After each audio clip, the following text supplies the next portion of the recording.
Praise the lord. ఈరోజు దేవుని వాగ్దానము, యెహోవాకు అసాధ్యమైనది ఏదైనా నున్నదా? మీదటికి ఈ కాలమున నిర్ణయ కాలమందు నీ యొద్దకు తిరిగి వచ్చేదను, అప్పుడు షారాకు కుమారుడు కలుగుననెను. ఆదికాండము 18:14. దేవుడిచ్చిన ఈ జీవితం ఎంతో శ్రేష్టమైనది. మనం జీవించినంత కాలంలో ఎన్నో హెచ్చుతగ్గులు, వ్యాధి బాధలు, సుఖదుఖములు, కష్టములు, నష్టములు, ఇంకా ఎన్నో చిక్కు సమస్యల గుండా ప్రయాణం చేయవలసి వస్తుంది. జీవితం భారం కావచ్చు, ఎందుకు ఈ బ్రతుకనే విసుగు రావచ్చు. నేనింక ఈ బాధ అనుభవించలేను, ఈ అవమానం భరించలేను అని కృంగిపోయిన వేళ ఒక మెల్లని స్వరం చిన్నగా నీ హృదయానికి తాకుతుంది.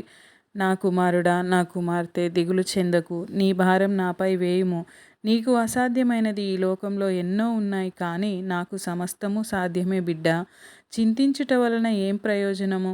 మోడుబారిన జీవితాన్ని చిగురింపజేయగలడు, ఎండిన ఎముకలను మనిషిగా నిలబెడతాడు.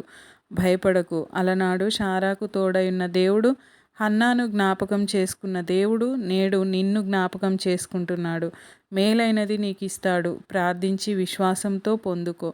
దేవుడు మిమ్మును దీవించునుగాక. ఆమెన్.